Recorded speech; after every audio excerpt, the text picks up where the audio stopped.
Hello everybody. So in this video we are starting with the most important questions and I'll also be covering the PYQs.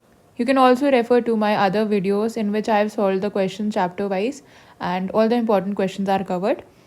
And you can also purchase my final 50 ebook which has the most expected questions that can be asked in your board exam. It's curated after analyzing the previous year trend and has the most important questions. It's handwritten and you'll exactly know how to write like toppers. So if you want to purchase it, the link is in the description box. We also have other subject ebooks like physics, handwritten notes. So let's begin with question number 1. इसमें आपको दे रखा है कि जो relation R है in the set n cross n defined by AB related to CD, A square plus D square is equal to B square plus C square for all A B C D belongs to n यानी natural number. सो आपको इसको show करना है. It is an equivalence relation. Equivalence को show करने के लिए you have to prove that it is reflexive, symmetric and transitive. ये तीनों अगर होंगे तभी ये प्रूव होगा कि इक्विवेलेंस रिलेशन है. Now this question comes every year in your board exams. ऐसे क्वेश्चन आते ही आते हैं कि जिसमें आपको प्रूव करना होगा कि ये रिफ्लेक्सिव है, सिमेट्रिक है. इस तरीके से वो पूछ लेंगे. ठीक है. हाँ, क्वेश्चन डिफरेंट हो सकता है बट मेथड तो सेम ही है. Let a comma B belongs to n cross n. So यहाँ से क्या हो जाएगा, यहाँ देखो, ये गलती मत करना कई बच्चे A square plus B square C square plus D square लिख देंगे. इसको देखो ये क्या लिखा है, ये A square plus D square है and then equal to B square plus C square है. सो यहाँ पर मैं क्या लिख दूंगी, देखो a कॉमा बी जो है वो बिलोंग कर रहा है n क्रॉस n को. So A square plus B square is equal to A square plus B square, ये दिखाना है ना हमें. सो a कॉमा बी जो है वो रिलेटेड है a कॉमा बी से. सो ये क्या है, रिफ्लेक्सिव है. ठीक है, रिफ्लेक्सिव. नाउ फॉर सिमेट्रिक हम ले लेंगे a comma B, C comma D ले लो, belongs to n cross n such that जो a कॉमा बी है it's related to c comma D. Symmetric में अब हमें क्या दिखाना पड़ेगा कि जो ये c कॉमा डी है वो भी रिलेटेड है a कॉमा बी से. ठीक है. सो ये हो जाएगा, देखो ये A square plus D square equal to B square plus C square है ना. क्या इसको अब मैं C square plus B square equals to A square plus D square लिख सकती हूँ. ये क्या है बताओ, ये वही तो है, C comma D related to A comma B. Hence ये सिमेट्रिक भी प्रूव हो गया. अब इसमें लेट कर लो A comma B, C comma D and E comma F belongs to n cross n. A comma B related to C comma D and C comma D related to E comma F. आपको क्या prove करना होगा कि जो आपका A comma B है it is related to E comma F है ना, इनका रिलेशन दिखाना है. सो पहले तो आप इसको सॉल्व करो. इसको सॉल्व करके आ जाएगा ये A square plus D square is equal to B square plus C square, और ये हो जाएगा आपका सी square plus F square equal to T square plus E square. Now you will add these two equation. इसको और इसको add करके देखो तो ये क्या आ जाएगा, A square plus D square plus C square plus F square equal to B square plus C square plus D square plus E square. Cancel cancel cancel cancel, ये क्या बच गया आपका, A square plus F square equal to B square plus E square. So ये क्या आपका A comma B related to E comma F नहीं है, हाँ है. So R is transitive. I hope सबको समझ में आ गया होगा. अगर नहीं समझ में आया तो मेरे वीडियोस मैंने इस चैप्टर में ऑलरेडी बना रखी हैं, प्लीज़ उसको देख लो, कॉन्सेप्ट आपका क्लियर हो जाएगा. So R is an equivalence relation. Let's move on to next question. देखो यहाँ पर फंक्शन आपका गिवन है, you have to show that F is invertible. Invertible कब होता है फंक्शन बताओ.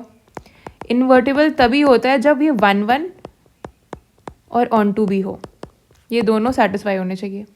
सो अब यहाँ पर आपका दे रखा है कि आर पॉजिटिव जो है denotes set of all non negative real number, यानी ये नेगेटिव रियल नंबर्स अलाउड ही नहीं है. जो आपका ये पार्ट होता है ना, इसको आप ध्यान से देखो, ये आपका जो होता है ये डोमेन होता है एंड जो ये होता है ना ये आपका को डोमेन होता है. And when you have to prove that a relation is onto आपको दिखाना होगा कि जो कोडोमेन है it's equal to the range. Now to show F is invertible we have to prove that it is both 1 1 and onto. So पहले हम 1 1 के लिए निकालेंगे. Let x1 comma x2 belongs to f such that f of x1 is equal to f of x2. ठीक है.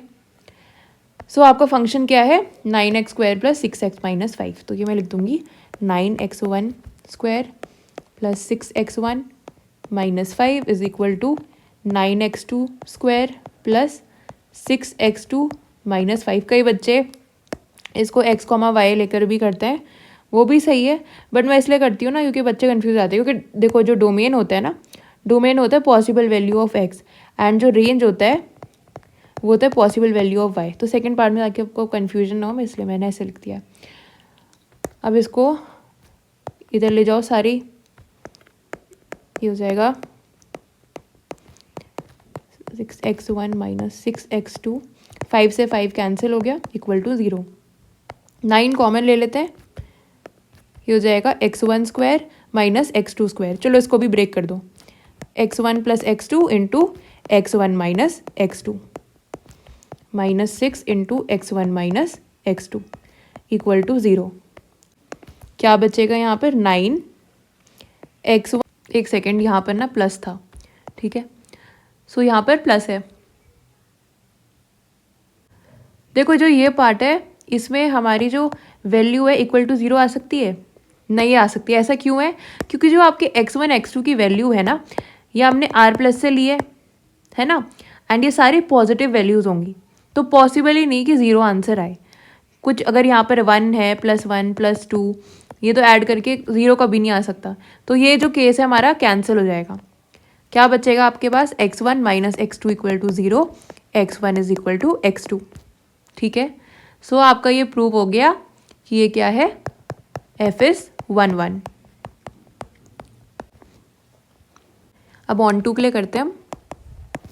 Late y is equal to f of x equal to क्या आ जाएगा 9x square plus 6x minus 5. अब यहाँ क्या करना है ना, ऑन टू में आपको दिखाना है कि जो कोडोमेन है वो इक्वल है रेंज के. तो हमें y की पॉसिबल वैल्यूज़ निकालनी है यहाँ पर. सो मैंने लिख दिया y is equal to 9x square plus 6x minus 5. अब एक ही साइड इसको ले जा दो.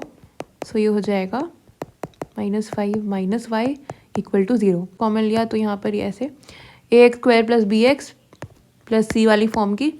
सो आप x की वैल्यू फाइंड आउट करो.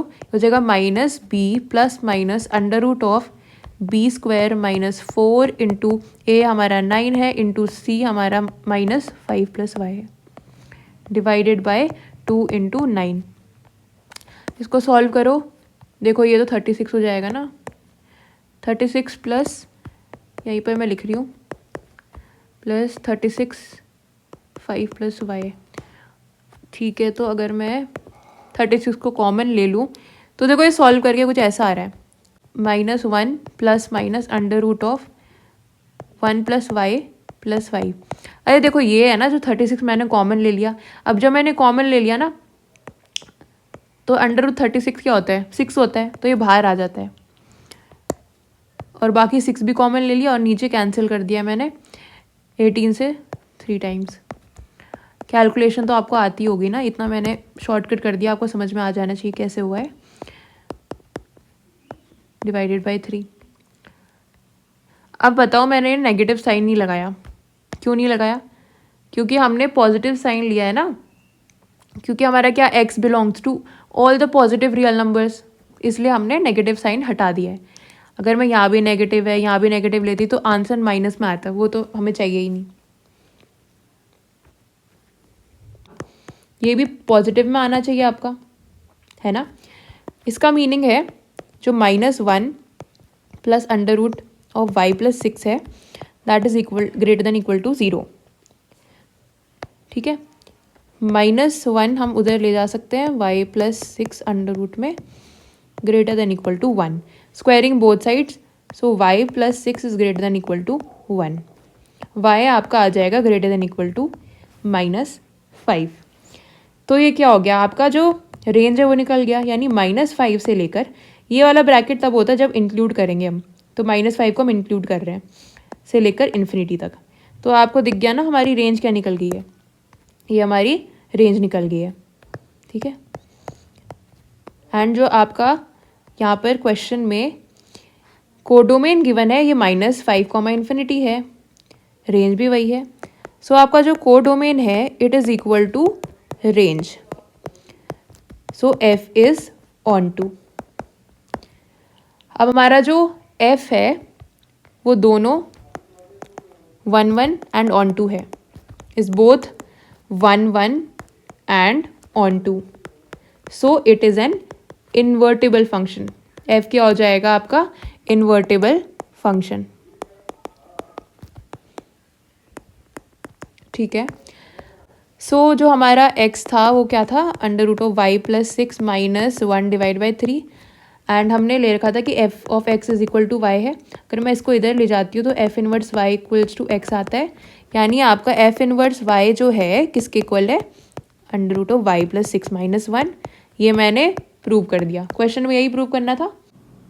अब आप इसमें ये बताओ कि स्टार्ट कैसे करें क्वेश्चन। अब ये प्रूव करना है आपको, show that this is equal to this. जब भी आप प्रूव करते हो ना, एक बार आप राइट हैंड साइड देखो कि प्रूव क्या करना है। यहाँ आप देखो कॉस इनवर्स है, कॉस एक्स है, ऐसा कुछ फॉर्मूला चाहिए जिससे कि आपका कॉस में आ जाए। अगर आपको कुछ फॉर्मूला याद आए तो उसको ज़रूर अप्लाई करो। फिर मैं 1/2 2 tan इनवर्स 1/√3 tan x/2 लूँ। कुछ दिमाग में आ रहा है या नहीं आ रहा बताओ। मैंने यहाँ 2 से मल्टीप्लाई डिवाइड क्यों करा, इसलिए करा क्योंकि मुझे 2 tan इनवर्स x का फॉर्मूला पता है। देखो 2 tan इनवर्स x, और 2 tan इनवर्स x में आपका हमें ये वाला फॉर्मूला यूज़ करना है, 1 - a² अपॉन 1 + a², है ना, क्योंकि यहाँ पर कॉस है राइट साइड। सो ये हो जाएगा आपका, ये हो जाएगा कॉस इनवर्स, ध्यान से इसको सॉल्व करना, यहाँ मिस्टेक भी होती है, 1 - tan स्क्वायर x/2, इसका स्क्वायर हो जाएगा 3 divided by 1 + tan square x/2 divided by 3, ठीक है। अब इसको सॉल्व करके क्या आ जाएगा, 1/2 cos inverse 3 - tan square x/2 divided by 3, और डिवाइड बाय 3 तो ये तो कैंसिल हो जाएगा डायरेक्ट, ऐसे करके आप कैंसिल कर देना, 3y + tan स्क्वायर x/2, ठीक है। अच्छा मुझे ये बताओ, ये तो अभी भी tan है अंदर, अब क्या करें, हमें तो cos में चाहिए था। एक और फॉर्मूला ध्यान करो, आपने एक फॉर्मूला पढ़ा होगा कि tan square theta is equal to 1 - cos 2 theta upon 1 + cos 2 theta, ये मैंने पढ़ाया है ना आपको। इसमें हम क्या लिखते थे, sin square theta upon cos square theta, तब जाके ये tan स्क्वायर थीटा आता था। तो यहाँ पर हम क्या अप्लाई करेंगे, हाफ एंगल वाला, ठीक है। तो ये आपका tan स्क्वायर थीटा/2 हो जाएगा 1 - cos theta upon 1 + cos theta. ये फॉर्मूला मैंने बहुत बार आपको बता रखा है, अब आप लास्ट दिन पेपर के दिन ही देखते हो तो कैसे, क्या ही बोलूँ मैं। 1/2 cos इनवर्स 3 अब tan स्क्वायर x/2 को मैं लिख दूंगी 1 - cos x upon 1 + cos x divided by 3+, ठीक है। इसको सॉल्व कर लोगे आप, है ना, ये बहुत सिंपल है, इसको सॉल्व करके आपका राइट हैंड साइड आ जाएगा। अब एक और क्वेश्चन है जो काफ़ी टाइम आता है आपका, हर बार मतलब आ ही जाता है, या तो tan इनवर्स होगा, cos इनवर्स होगा, या तो sin इनवर्स, इस तरीके का आता है वो, plus cos inverse z is equal to pi. तो आपको प्रूव करना है, नहीं आप इसमें ना क्या करो, आप फाइंड आउट करो x² + y² + z² + 2xyz, इसकी वैल्यू निकालो और कमेंट करो। ये पक्का कर लेना है, इस तरीके क्वेश्चंस हर साल आते हैं आपके। अब इस क्वेश्चन में आपको बोला है कि ए जो है वो स्क्वायर मैट्रिक्स है ऑर्डर 3 का, सच दैट एडजॉइंट ऑफ ए, इसका जो डिटर्मिनेंट है इट्स इक्वल टू 225। अब इसमें डायरेक्ट फॉर्मूला लगेगा, ये वाला फॉर्मूला आप लर्न कर लो। एंड जो ये एन है ना, it is the order of the matrix. So ये हो जाएगा, ये देखो 3 - 1 2, इट इज़ इक्वल टू 225 ना, तो इसको 15 का स्क्वायर लिख देती हूँ। यहाँ से ये आ जाएगा ±15, पर हमें तो ये फाइंड आउट करना है। क्या आपको पता है कि जो डिटर्मिनेंट ऑफ ए है it is equal to determinant of the transpose, है ना। सो ये आपका आंसर आ गया, इक्वल्स टू ±15। नेक्स्ट क्वेश्चन पे आते हैं। यहाँ पर आपको y दे रखा है and you have to prove this. So बहुत सिंपल सा क्वेश्चन है। पहले तो आप ये लिख दो y is equal to a cos log x plus b sin log x। अब इसको हम dy बाई डी एक्स हम फाइंड आउट करेंगे। देखो यहाँ पर 2 बार डिफ्रेंशिएट भी हो रखा है ना, तो हमें मतलब दूसरी बार भी करना होगा। तो पहले तो dy बाई डी एक्स आप फाइंड आउट करो, that will be a into minus sine log x into 1/x plus b cos log x into 1/x। So this will be minus a sine log x। अच्छा एक काम कर सकते हैं हम कि जो ये x है ना नीचे वाला, इसको वहाँ भेज दें, क्योंकि आप ध्यान से देखो यहाँ पर x dy by D x है, और अगर हम x को उधर भेज भी देंगे ना तो उससे डिफ्रेंसिएशन, अगर हम डबल डिफ्रेंसिएशन करना चाहेंगे वो ईजी भी हो जाएगा। सो यहाँ पर हमारा x dy by D x आ जाएगा पहले तो, ठीक है। बाकी ये बच गया। अब नेक्स्ट स्टेप हमारा फिर से डिफ्रेंशिएट करेंगे विद रिस्पेक्ट टू x, तो ये आ जाएगा, यहाँ देखो ये हो जाएगा is equal to minus a cos log x into 1/x minus, देखो यहाँ पर ना, यहाँ पर cos log x है तो इसका differentiation minus sine log x हो जाएगा, इसलिए मैंने डायरेक्ट यहाँ पर लिख दिया था। अब इस x को भी हम फिर से उस साइड भेज देते हैं, तो ये हो जाएगा X square d2y by D X square plus X D Y by D X is equal to minus a cos log x minus b sine log x। अब मुझे ये बताओ ध्यान से देखकर कि अगर मैं माइनस यहाँ कॉमन ले लूँ, ठीक है, मैंने माइनस कॉमन ले लिया तो इतना पार्ट बचेगा ना ऐसे, क्या जो ये a cos log x plus b sine log x है ये y के इक्वल नहीं है? हाँ है, तो मतलब इसके जगह हम लिख देंगे माइनस y, है ना। X square d2y by D X square plus X D Y by D X is equal to minus Y. अब हम इस माइनस वाई को उधर ले जा लेते हैं क्योंकि हमें प्रूव ये करना है ना, ठीक है। तो उसको इधर ले गए तो ये आपका प्रूव हो गया है। अब एक क्वेश्चन करते हैं मैक्सिमा मिनिमा का, जो एप्लीकेशन बेस्ड क्वेश्चंस हैं। अब इसमें सारी मेंसुरेशन के फॉर्मूलाज आपको लर्न रहने चाहिए, बीट cube, cuboid, cylinder, sphere, hemisphere, cone, ये सारी चीज़ें आप लर्न कर लेना, ठीक है। उसमें डेडिकेटेड वीडियो भी बना रखी है मैंने। अब देखो, open box with a square base is to be made out of a given quantity of cardboard whose area is c square। तो हमें एक ओपन बॉक्स बनाना है एक स्क्वायर बेस के साथ, ठीक है। अब यहाँ पर हमें शो करना है that maximum volume of the box is this. इसको हम कैसे करेंगे? पहले तो आप देखो, बॉक्स जो है सरफेस एरिया उसका गिवन है of open box is equal to C square, ठीक है। तो हमारा फॉर्मूला क्या होता है? अगर हम मान ले एल लेंथ है, B breadth and H height है, तो ये हो जाएगा 2LB plus BH plus HL, है ना। बट क्योंकि ये ओपन बॉक्स है तो ओपन बॉक्स में मुझे ये बताओ कि जो ये वाला पोर्शन है ये तो नहीं होगा ना, मतलब हमें माइनस करना पड़ेगा किसको? LB को, लेंथ इंटू ब्रेड्थ इसकी माइनस करना पड़ेगा। तो ये आ जाएगा 2BH plus 2HL plus LB, ये हो गया आपका इक्वल टू सी स्क्वायर, ठीक है। अब मुझे ये बताओ, ये तो स्क्वायर बेस है, स्क्वायर बेस का मीनिंग होता है कि जो लेंथ है वो ब्रेड्थ के इक्वल है और एक ही साइड होगा, तो मैं वो साइड को x मान लेती हूँ, ठीक है।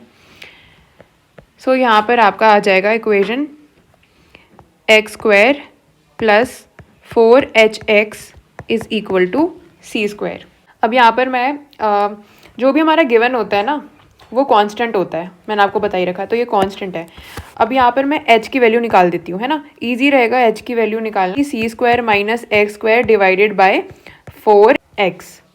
अब यहाँ से हमें देखो बोल रखा है कि शो दैट मैक्सिमम वॉल्यूम, तो इसका मतलब पहले हम वॉल्यूम निकाल लेते हैं। वॉल्यूम क्या होता है आपका, ये होता है LBH, यानी x इंटू X into H, that is X square H. So volume is equal to X square into H की जगह आप ये लगा दो, यहाँ पर था ना, इसकी वैल्यू पुट कर दो। सो यहाँ पर आ जाएगा v is equal to x से x कैंसिल हो जाएगा, x c square minus x cube divided by 4। For maximum और minimum we have to put it dv by D x equal to 0, है ना, ये पुट करना पड़ेगा 0 के इक्वल। सो ये कितना आ जाएगा, देखो ये हो जाएगा c square into 1 minus 3x square divided by 4। इसको हमें 0 के इक्वल पुट करना है। ये लिख देना है यहाँ पर कि डी बाई डी एक्स हमारा कितना है, c square minus 3x square divide by 4। अब हमें इसको इक्वल टू 0 पुट करना है एंड यहाँ से हमें मिल जाएगी वैल्यू x की, c square is equal to 3x square. So जो x की वैल्यू है वो है c बाय √3, ठीक है। अब हमें क्या करना पड़ेगा, सेकेंड डेरिवेटिव फाइंड आउट करना पड़ेगा। सेकेंड डेरिवेटिव से ही पता चलेगा कि आपका वॉल्यूम मैक्सिमम है या मिनिमम है। सो आपका d2v by D X square is equal to, इसको करोगे ना 1/4, c क्या है, कांस्टेंट है, मैंने बता रखा है आपको, जो भी गिवन है वो कांस्टेंट है, तो 0 आ जाएगा, माइनस 6x, यह आपका आ गया माइनस 6x/4, ठीक है। x जो है वो हमेशा पॉजिटिव रहेगा ना, कोई आपने साइड ऐसी देखी है जो नेगेटिव में रहती है, नहीं ना, ये तो पॉजिटिव रहेगा। तो पॉजिटिव इंटू नेगेटिव हमारा क्या आ रहा है, नेगेटिव आ रहा है। नेगेटिव जब भी आता है आपका d2v by D X square, that means जो हमारा वॉल्यूम है वो क्या हो गया, maximum at x is equal to c by √3, ठीक है। अब इसमें हमें पूछ रखा है show that maximum volume of the box is ये। चलो वॉल्यूम निकालते हैं। हमारे पास था ना एक्स स्क्वायर इंटू एच की वैल्यू पुट करो, क्या थी, कहाँ गई h की value, C square minus x square upon 4x, c square minus x square upon 4x। So यहाँ से ये हो जाएगा, सो x से x कैंसिल हो गया, तो आपका सी square x minus x cube by 4 आ गया। एंड आपको पुट करनी है वैल्यू x की, तो वो हो जाएगी c square into c by √3 minus c cube divide by 3√3, and ये हो जाएगा सी क्यूब माइनस ये 2 बाई 3√3, 2 से 2 कैंसिल हो गया। एंड आपका यहाँ पर सी क्यूब बाई 6√3 स्क्वायर नहीं, क्यूबिक यूनिट्स होगा ना वॉल्यूम, ठीक है। तो यह आपका वॉल्यूम आ गया। इसमें बताओ क्या करेंगे हम, समझ में आ रहा है आपको। तो इसमें हम लगाएंगे पार्शियल फ्रैक्शंस, पार्शियल फ्रैक्शन वाला क्वेश्चन है, ये भी काफ़ी इंपॉर्टेंट है। इंटीग्रेशन ऑफ, अच्छा पहले हम क्या करेंगे, जो डिनोमिनेटर है ना इसको ब्रेक कर देंगे, ठीक है, फैक्टराइज करेंगे, तो ये हो जाएगा x minus 2 into x plus 1। तो अब हम क्या करते हैं ना, पार्शियल फ्रैक्शन में हम इसको इक्वल टू लिखते हैं a बाय एक्स माइनस 2, एक तो ये वाला डिनोमिनेटर लिखते हैं, plus b upon X plus 1। हम क्यों करते हैं ऐसे मैं बताती हूँ, ठीक है। तो पहले आप इसको सिंप्लीफाई करके लिख दो, ये हो जाएगा a into x plus 1 plus b into x minus 2। सबसे पहले अगर हम पुट कर दें x इक्वल टू -1, ये मैं क्यों पुट कर रही हूँ आपको ये देखना है। अगर मैं x -1 पुट करूँगी तो ये पार्ट हट जाएगा ना, फिर दूसरे केस में मैं x इक्वल टू 2 पुट कर दूँगी। So x equal to -1 put करने पे 2 into -1 plus 7 that is 5 is equal to a into -1 plus 1 0 आ गया, तो यहाँ पर अब बच गया b into -1 -2 that is 5 is equal to -3b। So आपकी b की वैल्यू यहाँ क्या आ गई है, -5/3। अब हम पुट करेंगे x इज इक्वल टू 2, ठीक है। तो 2x प्लस 7, देखो ये सॉल्व करके क्या आ जाएगा, x इक्वल टू 2 पुट करके आप सॉल्व करो तो आंसर आ जाएगा a इक्वल्स टू 11/3। b मिल गया है, a मिल गया है, इंटीग्रेशन था ना हमारा कि a by X minus 2 plus b upon X plus 1। जाएगी 11/3 x माइनस 2 प्लस b कितनी है -5/3, तो सीधे मैं माइनस लिख देती हूँ 5/3 इंटीग्रेशन ऑफ 1/x-1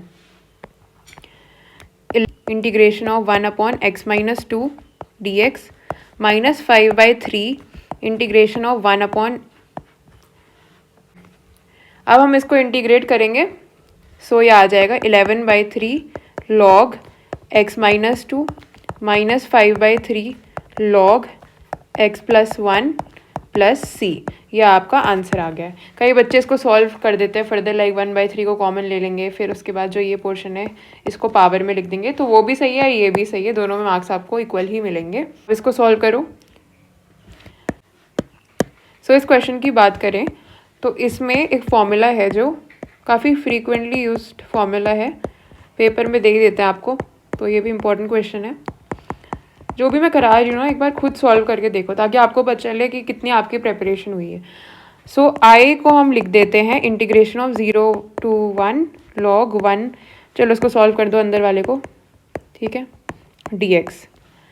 नाउ हम ये फॉर्मूला अप्लाई करेंगे, जो आपको यहाँ पर गिवन है उसको आपको लिखना है, ठीक है, अपर लिमिट जो भी है 1 minus x divided by 1 minus x dx। Solve करके क्या आ जाएगा, देखो आई लगा के रखना, 0 1 log, सॉल्व करके 1 minus 1 plus x, that means यहाँ पर x बचेगा, डिवाइडेड बाय 1 माइनस एक्स। अच्छा मुझे ये बताओ, क्या मैं इसको लिख सकती हूँ 1 minus X by X whole to the power -1, लिख सकती हूँ?